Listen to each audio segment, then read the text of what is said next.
This lecture is part of a series of lectures for a course entitled The Physics of Diagnostic Radiology. The fourth lecture, MRI Imaging, Artifacts, and Safety, is broken down into 4 parts. Lecture 4, Part 1, covers images, gradients, and K-space. At the end of this module, you should reach the following learning objectives. To recall that a point in K-space represents the presence or absence of a particular spatial frequency in the object. To describe how K-space is controlled by gradients. To explain each term in the MRI Signal Equation. To appreciate that an image of the object is recovered through the discrete Fourier transform. So here we have an example of K-space on the left. This is magnitude K-space, and a representative image on the right. You can see that K-space is a movie, a time series of magnitude K-space data, if you will. And at the same time, correspondingly, the 2D Fourier transform is taken so that the image is recovered.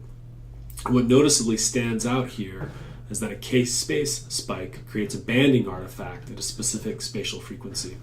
So you can follow this point here, and it is indicating heavy over-representation of that particular K point. Just like the magnitude of these K points is high, the magnitude of this single K point is quite high. And as this point is moving around in K-space, there's the appearance of different image artifacts in the images on the right-hand side. And you can see that the banding pattern changes in its spatial frequency. It's now a high spatial frequency. And as the K-space point moves and cycles back towards the middle of K-space again, the spatial frequency becomes lower and lower and lower in spatial frequency. And it's also, of course, rotating around in accordance with the position of that K-space spike. So I think this is one of the nicest and most clear examples of how K-space relates to image space. Fundamental to MR is a so-called MRI Signal Equation.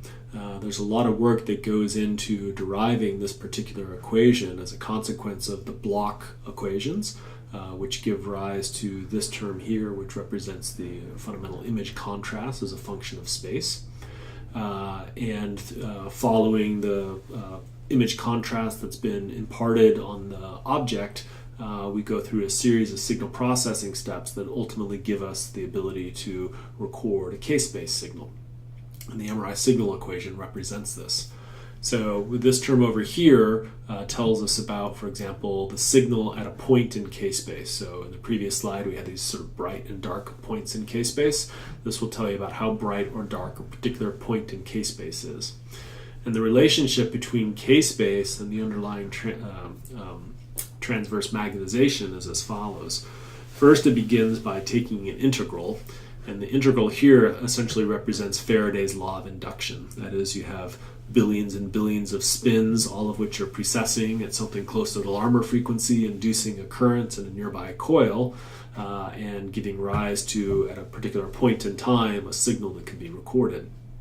But we're integrating the behavior of all the spins in the entire excited slice at a particular point in time. We don't separate out signals through independent measurements of points in space. And so we have to take the integral of here the state of the transverse magnetization in the object. Now we can manipulate the state of the transverse magnetization in several ways. We can manipulate it through the formation of a gradient echo or spin echo with a particular TE or TR, and that can give us a proton density weighted image, a T1 weighted or a T2 weighted image, or several other types of imaging. So there are some underlying sequence of RF pulses and gradients that manipulate the state of the transverse magnetization in the object. And what the MR system does through the application of gradient fields, which help impart spatial encoding, we can actually recover the magnitude of different points in K-space.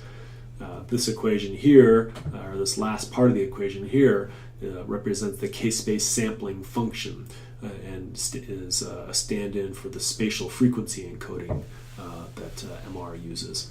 And this term here will take a little bit more time to further explore, but what it's showing here is that we have a multiplication of the state of the transverse magnetization with a particular pattern, and if that pattern is especially present in the underlying object, then the integral will be quite high, and the magnitude of that K point will be quite high. If this particular pattern is entirely absent in the underlying object, or the state of the transverse magnetization of the underlying object, then that K point will be quite low because the product of these two terms will be quite low. So you can think of the MR system acquiring pointwise the Fourier transform of the object. So let's continue to think about what is spatial frequency, and it's helpful to think of Euler's notation, which can be written as e to the minus I theta is equal to cos theta minus I sine theta. And if we think of a complex vector in real and imaginary planes, you can also think of this in a more concrete example as being the x and y planes, but just represented using complex notation rather than, say, Cartesian coordinates. Then we can write out the components of the transverse magnetization as having either a magnitude, a total mxy, and an associated phase, or you could write out the Cartesian components as a cos theta component projected on the x-axis and a sine theta component projected on the y-axis. So this is just to demonstrate that there is a relationship between sort of the physical position of the transverse magnetization. It has a magnitude and it has an associated phase, and we can compactly represent that using Euler's notation. When we think of temporal frequencies or temporal signals can have a particular frequency associated with them, and the phase of the underlying signal will depend on 2 pi times the frequency of that signal, and then the time point, how far into the signal have we gotten, or how much time has elapsed.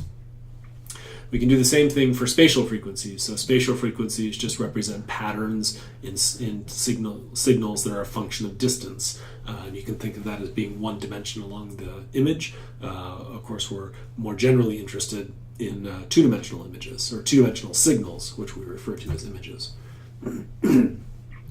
And so in the previous slide, in the MR signal equation, we saw an exponential term that had a 2 pi k dot r in it. And it's important to think about what does this term actually represent. R just refers to a point in space. So a point in space relative to the origin could lie anywhere in the transverse plane. And points in space refer to points in our image or points in our object, all relative to the isocenter of the scanner. So here we're thinking in physical coordinates. And what's shown here is basically a wave vector.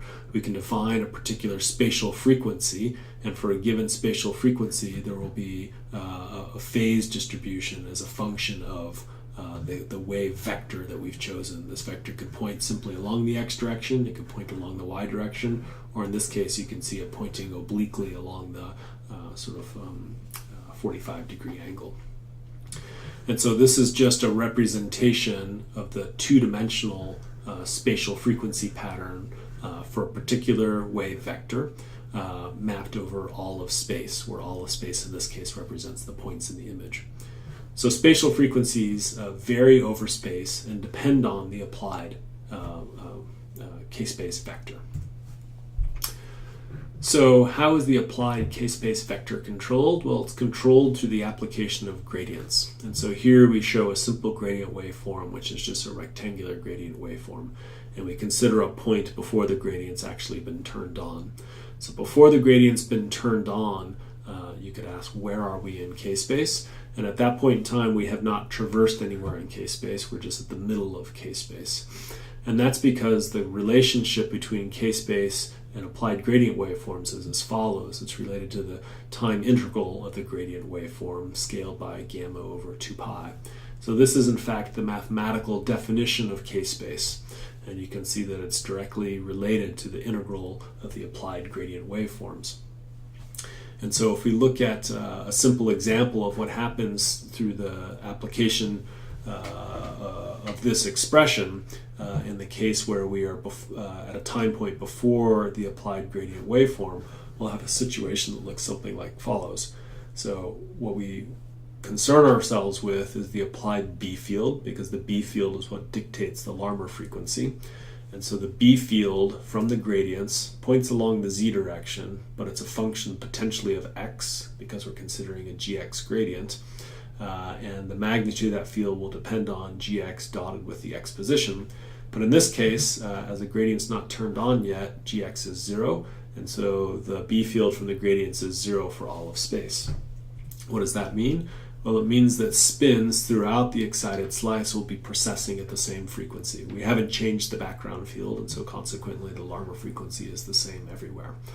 And that's if we turn our receiver on at that point, that is, we have a coil nearby to our tissue and we try to record a voltage, we'll receive a nice homogeneous high amplitude signal because all of our spins are precessing at the same frequency and all of them are in phase. And what that really is telling us about is the total number of available spins in the object, because all of those spins have a similar precessional behavior. Now that doesn't mean that you have spins at every spatial location, it's just summing up, it's giving you an integral per the MRI signal equation on the previous slide of all of the spins in the object, all of the available spins in the object. And so consequently this middle k-space point here has essentially no spatial frequency information because it's the DC or the constant term. And if we look at the MRI signal equation for this particular term, we end up having the spatial frequency encoding term here is just e to the I minus 2 pi 0, because our wave vector, our k-space vector is 0, dotted with all spatial positions. And so what we're getting here is just the integral of all of the transverse magnetization times a constant. And that gives us the total amount of available magnetization for that particular point. So the magnitude of the central K point reflects the total transverse magnetization. So if we come back to the MR signal expression again, MR signal equation, we have S of 0, we're at the 0 K point. Faraday's law of induction picking up the signal. This is the state of the prepared magnetization, the prepared transverse magnetization. Every point is multiplied by a constant, which is our k-space sampling function. So when the k equals 0, the measured signal is just the integral of all of the precessing spins. We're just integrating over space all the precessing spins. It gets a little bit more interesting. We consider other k-space vectors.